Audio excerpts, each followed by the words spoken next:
Dyknow is a classroom management software that helps teachers defeat device distractions and keep students on task in digital learning environments.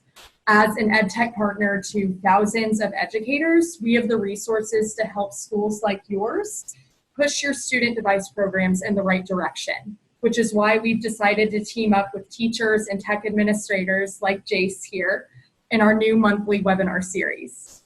So today's topic is from teacher to tech coach, how to strengthen your school's student device program. The goal here is so you can learn how schools like yours create, grow, and improve instruction and integration of technology in classrooms. Here is what to expect during today's webinar. We have a slide share going on right now with a video of Jace and I. We'll eventually go into video mode where it's just going to be a very casual conversation of Jace sharing his experience. This is going to be recorded and made available to all post-event, so please feel free to share this with any teachers or technologists that you work with or on social media. There is Q&A option, so if you exit out of the full screen mode of Zoom, the bottom black bar, there is a Q&A button, so if during the presentation you have a question for Jace or I, feel free to submit it. We're going to leave time at the end to address those questions today. And we are your webinar panelists. I am Rachel Green. I'm the demand generation manager for Dyknow. I work on the marketing team. My goal is to highlight the educator's voice to ensure the right message gets in front of the right audience, to inspire and encourage action, helping educators like you make informed decisions on how to optimize student device programs in your classroom. Also, we have Jace here. I want to thank you so much for taking the time out of your busy schedule to be with us here today, and why don't you introduce yourself to the audience? Sure. Well, thanks, Rachel. It's actually a pretty low-key day. We at Wawasee have canceled the day, and we're doing an e-learning day, which is kind of connected to some of the stuff we're going to be talking about. So yeah, I've got an 8-year-old and a 10-year-old out in the living room who are not allowed to be on the internet right now and are hopefully harmonizing as we speak. So bear with me if I have any knocks on the door. So yeah, like Rachel was saying, in the webinar is titled From Teacher to Tech Coordinator. I taught special education for a couple of years right out of college at the elementary level. Then I had my own 5th grade classroom for 8 years, and now I'm in my 4th year of being a tech coordinator and a tech coach at a middle school. And I get to kind of be boots on the ground there and fix stuff, and also help with all sorts of things like Dyknow and full tech integration in teaching and instruction. And also I kind of get to be our director's second in command and help with some policy things at the corporation level too. So I'm kind of getting a mixed bag of everything, and it's been a lot of fun so far. That's awesome. I think that's really interesting. We'll have to circle back to the e-learning day topic that happened today. I promise that wasn't planned. So that's all right. Okay, so what you should expect to learn today, these are the takeaway points. As previously mentioned, we're just going to have a video of Jason and I chatting with me asking a series of questions, and him speaking through his experience. And our goal is for you to take back a piece of something that could be applicable to your schools and classrooms to help improve your digital culture and program at your school. Alrighty, hello guys. Time to get started. All right, so Jace, the first question is, as a Dyknow customer, we understand that Wawasee has built an exceptional one-to-one device program. Tell us a little bit about your district and its technology environment. Okay, great. Well, where to begin? I mean, it's such a big undertaking. Well, we are about 3,000 students here in Northern Indiana. If you were to place your finger on a map right between Fort Wayne and South Bend, where Lake Wawasee is, that's where we're at. We decided that we wanted to go, we kind of jumped into the Google stuff early on. So grades 4 through 12 have Chromebooks. We have the Dell 3120s, which they no longer make, with touchscreen. So we've just loved those for grades 4 through 12. And, we originally, when we had started our strategic planning team, we visited schools. We really wanted to survey parents, community members, teachers, students, what the needs are, what we like in a device, what features. So we were very careful not to ask, do you want an iPad? Do you want a MacBook? Do you want a Chromebook? We asked about features like, do you want a keyboard? Do you want touchscreen? Do you want a mouse? Do you want a trackpad? All those sorts of features. And so we found through our surveys and polls that there was, kind of a gray transitional period between like third and fourth grade between teachers and kids on whether they wanted something like a tablet or they wanted something that was more of like a computer.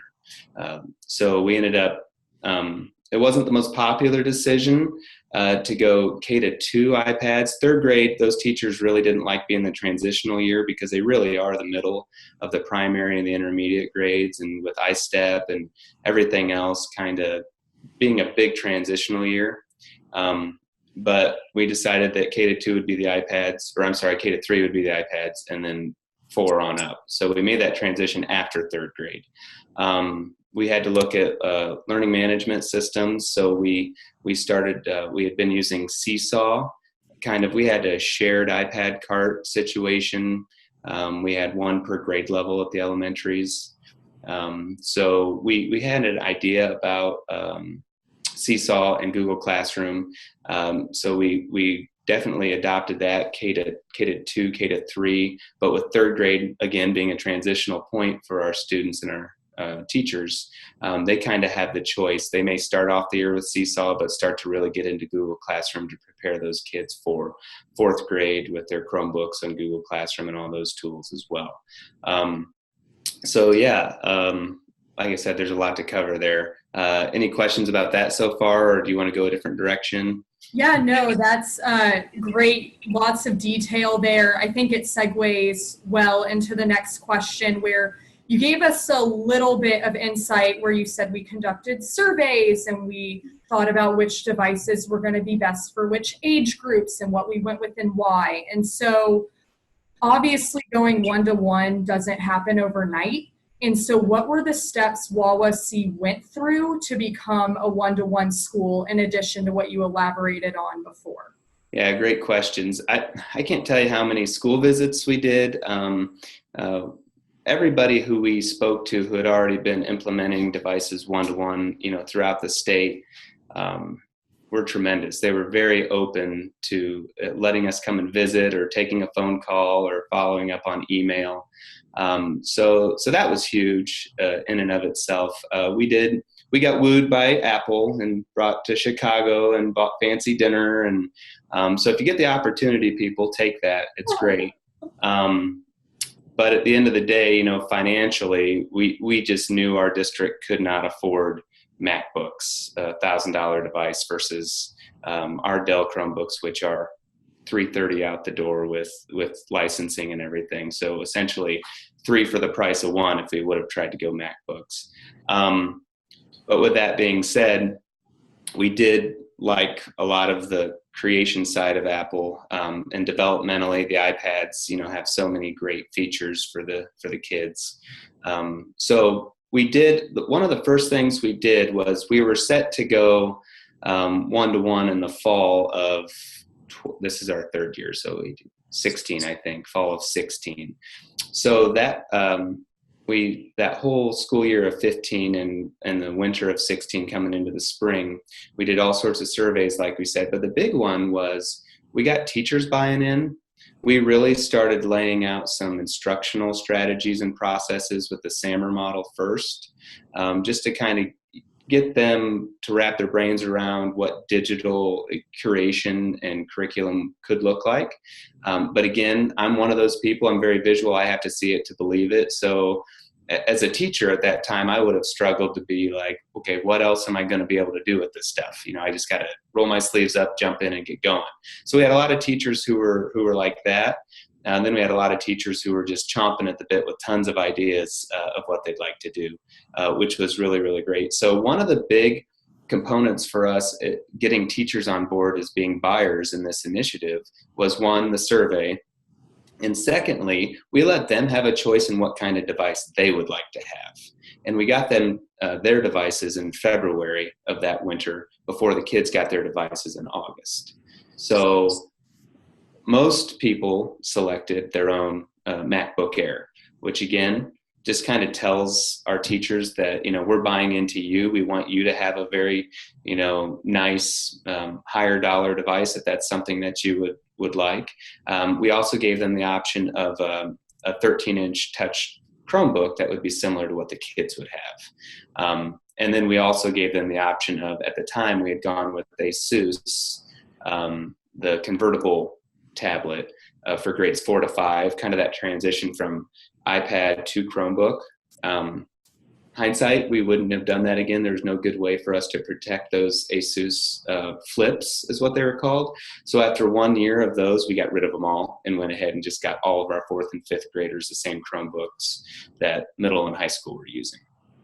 But I think one of the biggest things was to let teachers have that voice, just like our students, the voice and the choice. And 90% of them selected to have a MacBook Air, which shows that as a corporation, our board, our administration, they're investing in our teachers as well. They're not just going to get them something cheap off the street. They're going to really value you and let you have that selection. So those were the two big things, were letting teachers have voice and choice on kind of where we were headed with what devices for the kiddos, and also have their own choice in their personal devices. So now every teacher, for the most part in the corporation, has a Windows 10 PC that is stationary and hooked to their interactive BenQ boards. And they also have a mobile laptop of some sort, whether it's a Chromebook or a MacBook. That's wonderful. I love everything that you said there. Let teachers and students have a voice and a choice. Let them know that you value them. And in previous conversations that we've had, and this is a quote from you, you said, teachers understand that technology doesn't stand alone on its own island. It's an integrated part of instruction. And what we continue to hear from a lot of districts that we work with is you have the teachers that are super excited and maybe a little more tech savvy who want to test and play with the technology. And then you have ones who just, nope, I'm scared of it, or I just don't know that, I don't want to go there. And so how did Wawasee, besides valuing them with the technology choice they gave them, how do you guys build and continue to encourage an accepting digital teaching culture among teachers? Boy, that's a great question. It all goes back to even before the teachers selected their own devices in February of that year. Just a lot of front-end training with the SAMR model, like we said, just to see what substitution is, versus actually going deeper and doing things with the enhancement of the tools that you couldn't do traditionally in the classroom, paper, pencil. We believe in more of a blended learning approach, especially developmentally for our younger students. Like I said, I've got an almost 8 and a 10-year-old in my living room right now, and they've been a part of the one-to-one process from day one for us, which has been really cool for me to see in my own home corporation. I can tell you right now, as a parent, I'd be very disappointed if my kindergarten to 2nd grader was spending all day staring at a screen. I'm very cognizant of that at home, and I think a lot of us as parents are. So it's got to be a blended learning approach, all those different learning modalities and getting students up and moving, and the importance of brain development and brain activity. So we really encourage teachers to find a balance. We kind of look at Google Classroom as our inbox outbox. We've looked at going high-end LMSs with Canvas and all those other ones out there, but Google continues to grow slowly but surely and do what we need them to do. And we feel like we want to continue to have that balance between the technology as an enhancement, as a way to get to types of learning that we normally couldn't have, but also to put it in quotes, old school, to do the things that don't necessarily involve technology. So we also give our teachers a lot of autonomy to be able to create and curate their own curriculum. That being said, we've also continued to adopt things. Now, we may not have a traditional textbook that we've adopted, but we are adopting some digital curriculum as well. So that is available, as well as we're continuing to always find tools that are out there. I mean, there's so many free tools that have eventually segued into us actually paying for licenses for them. You start with a teacher like you described who's really interested and jumps in, rolls sleeves up, goes to a MobiMax or a No Red Ink or an IXL, or we could list a million different things out there.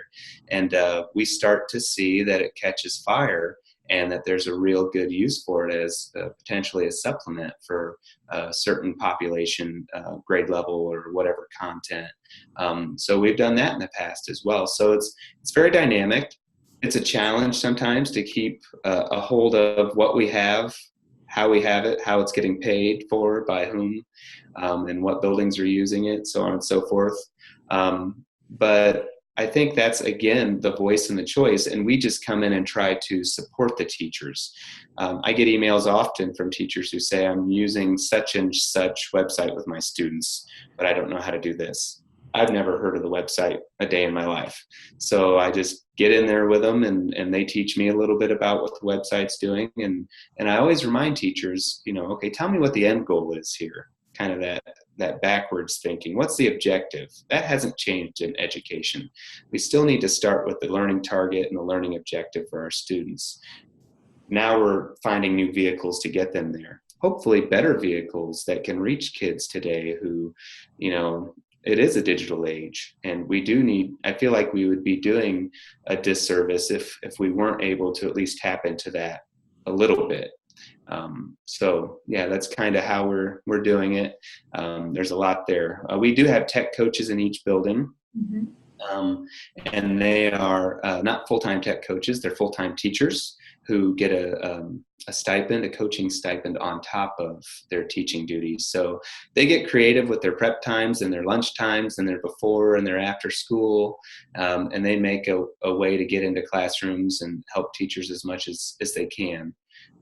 But we understand realistically, teachers struggle to find time anyhow. So a lot of expectations are that tech coaches are adding blurbs and tips through email or the weekly newsletter that the principal puts out or something like that. So we're just constantly in a state of dynamic technology integration, where we're just basically serving our patrons, serving our students and our teachers on an individual basis.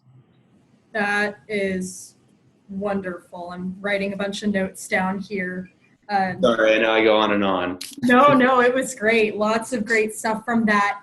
At the end, you kind of mentioned your tech coaches are teachers, and I think that's a really special and unique perspective, because I think there's something about when you are a teacher, you gather an understanding and a perspective because you've stood in those shoes. And when you're in a tech coordinator role, such as yourself, you work with teachers to help them maximize the use of that technology, but you're also kind of in the middle with the administration too, and being a messenger back and forth. So I guess my next question is as a tech coordinator at WAWC, how do you work with teachers and admins to ensure you guys are getting the most out of your tech investment? Great questions there. Yeah, I do consider myself to be a teacher advocate first, coming from the elementary background and stuffing my face with my lunch and, part of my 40-minute prep and trying to barely keep my head above water. That's the big thing, is honoring everybody's time. We're not doing training to train you on something that you heard before. We're not going to waste your time as far as that goes. And you made mention of that I am in the middle, and that's 100% accurate, and I love it most days.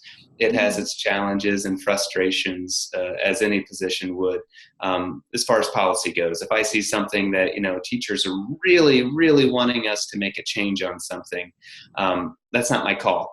And my heart breaks for them because I want that change for them and for the students too, because I see that. But, being in the middle, we got to climb that ladder and make sure that everybody's on board. We have 3 elementaries, 2 middles, and 1 high school, so 5 buildings. So we have found to make policy changes, and I may have some Wawasee friends there watching, so hey everybody, love you. A little secret is you got to get your building principals on board. Once they kind of unify and say this is a need of ours, and then they take that higher up the ladder, then things do start to get put in motion. It's almost like the planting the seed and letting someone maybe feel like it was their idea to begin with, is usually the best course of action. So, and I'm not a pushy person. I'm not aggressive or assertive in any way, really. You tell me you need something, I'm going to bend over backwards to serve you. So from the tech side, there are 7 or 8 of us serving, 3,000 students, 600 employees. So let's just say, an 8 to 3,500 ratio, which would be unheard of in the corporate world. But we just preach on our tech team customer service. Some of us have come a long way. Some of us, we all have our areas of improvement that we still need to do, but customer service, I will drop anything that I'm working on, any project, if it comes down to a student who doesn't have a device that's functioning for them to be able to do what they need to do, or a teacher who, can't get the instruction out to their kiddos the way that, they intended to. So first and foremost, kids and teachers. So that's my advocacy there. But being the liaison, I'm fortunate enough, a lot of times I get to sit in on some, I call our cabinet meetings. Like, I look around and I'm kind of curious as to why I get to be there, but I'm appreciative that I do. And I am called on sometimes.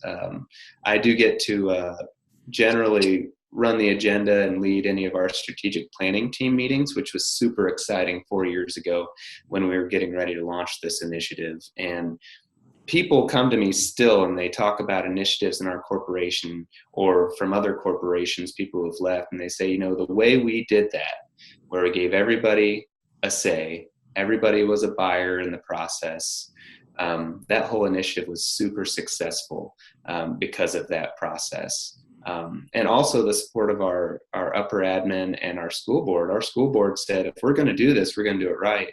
Let's beef up the infrastructure. So we had all these wonderful devices, but we also spent a lot of money to make sure every building had brand new switches, cabling, and access points in the center of every single classroom. And again, that was 4 years ago now. So that stuff will become outdated before you know it, and we'll need to update those as well. But yeah, really just being in the center of everything has its challenges. It's very enjoyable, and I appreciate the opportunity to serve. That's awesome. Yeah. Definitely, you guys having everyone be a buyer and everyone have a say creates that inclusive environment where you feel a little more valued and you're a little more open to adopting change. So we only have one more question, and then we will take questions that have come in from the audience. So my last question for you, Jace, and this ties into the e-learning day. For those of you who missed the beginning, his children are at home. Wawasee's out for today, so they're having an e-learning day at home. And my question is, can you provide any examples of activities Wawasee has partaken in to help teachers and students embrace technology in a positive way? So some of those outside resources, such as an e-learning day, digital citizenship, the list goes on. Gotcha. Yeah, so much of it. We've enlisted the use of our friends at Common Sense Media. So we do have a scope and sequence for digital citizenship that we, K to 12, have expectations that our teachers teach that curriculum. And so that's down to the building level. The principal decides how that's going to get accomplished as far as scheduling it and such. To prepare for e-learning days, go back on digital citizenship. I always make a plug that we are all computer teachers now. It is our duty every day, all day, in every class that we teach, to remind our students of appropriate digital citizenship. And they can be mini lessons. It's just a reminder of a good safe search. It doesn't have to take long, but we're just kind of all in that mindset now where we've got them in front of a screen. It's crazy to me to see some of those teachers 3 years ago who were very hesitant and even resistant to this change. I'll walk in their classrooms now and I'll hear them just spouting off verbiage and language that I never in a million years would have known they knew what that was. But they're using those teachable moments to teach their students to be safe. That's what I always told my fifth graders first day of school. Said, what's my number one job? And they'd say, to teach us, to make sure we do our homework, to do this, that, and the other. And I'd say, you guys are all wrong. My number one job is to keep you safe. Your parents put you in my custody 180 days a year. And I take that very seriously. And I make sure that I talk to our staff about that too when it comes to digital citizenship. Our number one job is keep these kids safe. And when they complain that I can't get to this blocked game anymore, sorry, we can't let that happen because that wouldn't keep you safe. So that's digital citizenship. To prepare for e-learning days, we were full one-to-one an entire year. E-learning days at Wawasee, you shouldn't be learning a new platform. It's not a day to introduce a new website with a new username, with a new password, and how to go there. An e-learning day at Wawasee should continue the educational momentum from yesterday. It should be in a truncated version. We don't expect kids to be sitting in front of a screen for 7 hours. And there should be some office hours where you can reach your teacher if you have any questions on clarification, things like that. So before we actually did our very first e-learning days last year, we held practice e-learning, like a 2-hour delay schedule where we spent 2 hours, kids were, say, in their homeroom, and they had to go through just a quick little 5 or 10 minute micro lesson from all of their teachers. That's how we did it in middle school. Elementary buildings might have done it differently, but every building had a practice e-learning day within the walls of the school itself so that they could kind of get an idea what that was going to look like. And they couldn't ask their teacher for help face-to-face. They would have to email them or ask through whatever platform they were on. We've strongly encouraged Google Voice phone numbers. As you all know, it's so much easier to talk somebody through something a lot of times rather than the email back and forth. But you don't always want to give people your personal phone number. So Google Voice has been very helpful for us on that. Also, trainings. We are a late start on Wednesdays, so we have that for professional development. The tech and instruction side of things, we have coaches who will lead some professional development that way. And then every summer we host about 6 different sessions that we call ed camps. And if you're familiar with ed camps, it's totally my style, 100% unconference, they call it, no planning necessary. Usually I have a couple housekeeping items. We do 3-hour sessions, 6 of them over the course of the summer, where you can come and you can get paid $15 an hour from Wawasee. And we let you do that. So you show up, we organically decide what the things are that you want to talk about and learn about. And we may have somebody who's in that session who says, hey, I know something about Google HyperDocs. I can help lead a session in that. So they go and off in that section or whatever. E-learning's been a big topic on that the last couple of summers. And then again, if you're also not familiar with what an ed camp format is, we have the rule of 2 feet, where if you're not getting something out of that little session that you thought you would be getting, or you feel like you would want to split your attention over to the next group or whatever, nobody's feelings are going to be hurt if you get up and walk away.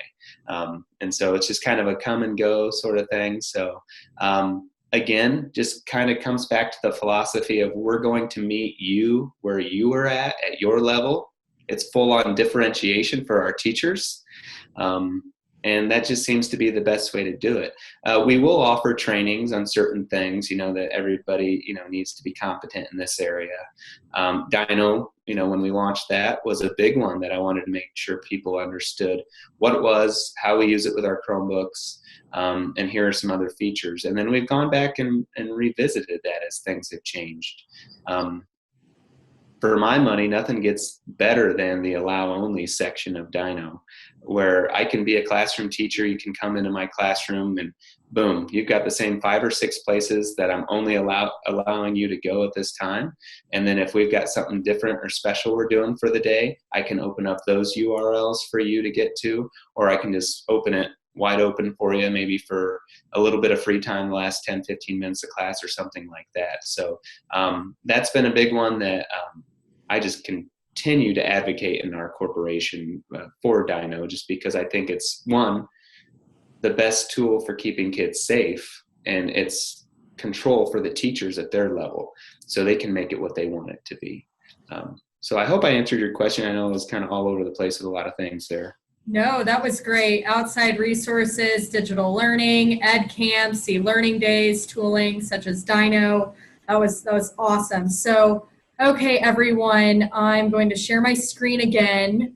So we're going to go to the questions portion. I saw some people put it in Q&A and others put it in chat. The first question was, will this be recorded? Yes, this is going to be recorded and made available within 2 business days for everyone. We had some device questions from Janet. I believe this one's for you, Jace. Did you go with iPads for the lower grades or another tablet?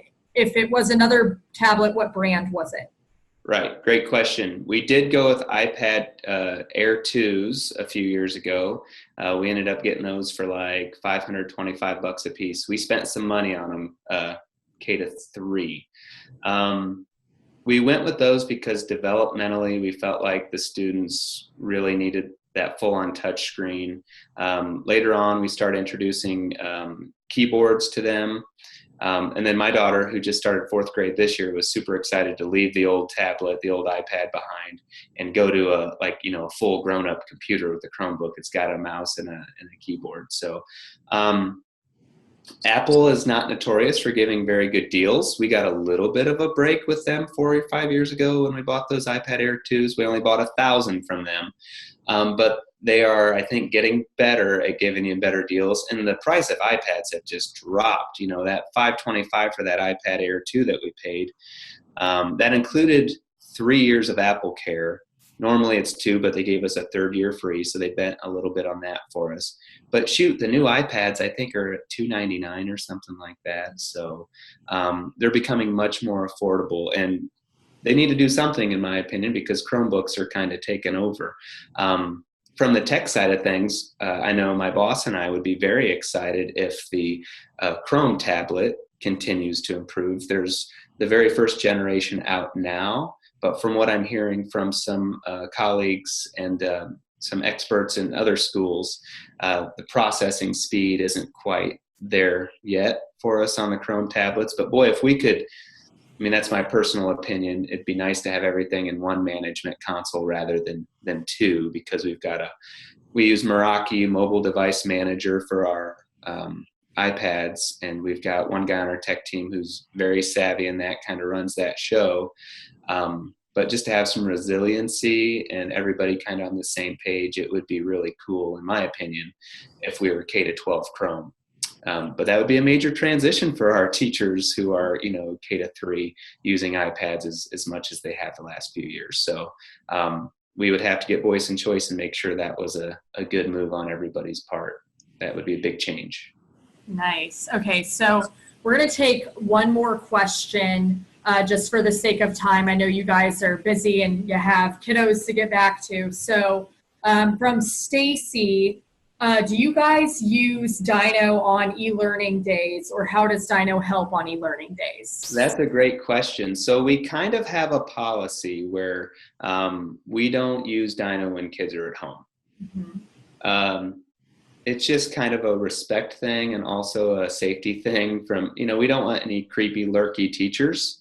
watching what we want the kiddos to have that buy-in. So there are still some, they are always going to find unblocked games or whatever. So we want the kids to have the ownership of their Chromebooks.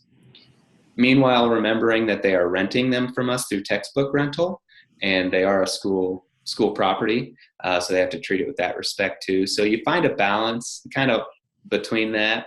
So to answer your question, no, we don't encourage Dyknow use on e-learning days, but that's because we have an e-learning day, and our policy is then you have 2 school days as grace period.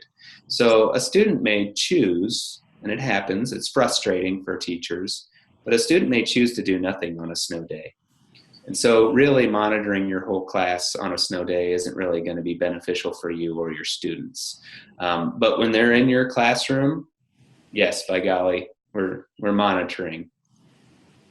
Awesome. Yeah, no, and to elaborate on that, Dyknow leaves it up entirely to the school district to dictate for themselves. Like Wawasee, it's a privacy. We're not going to monitor you at home. Others say we own the device and we do it. We do not advise either way. So thank you for that context, Jace. Sure. Yeah, and to go just a little step further, kind of beyond Dyknow, all of our devices are filtered through our school filter. No matter where they log on to the internet, anywhere in the world, it does bounce back through our hardware. Mm-hmm. We use securely filtering.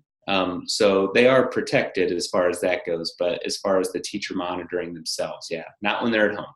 Got it. Great. Okay, guys. So that is the conclusion of the webinar. Join us for our next webinar. Use this date and time as a placeholder. Details will be sent out about that topic and our guest shortly. Also, for those of you that joined us that are not Dyknow customers, we would love to have you try Dyknow and defeat distractions in your classroom with us. You can go to this link and sign up for a free trial. And thank you. That is all. And Jace, thank you so much for joining us today. Thank you. That was a lot of fun. I appreciate it. No problem. Thank you. Bye, guys. See you guys.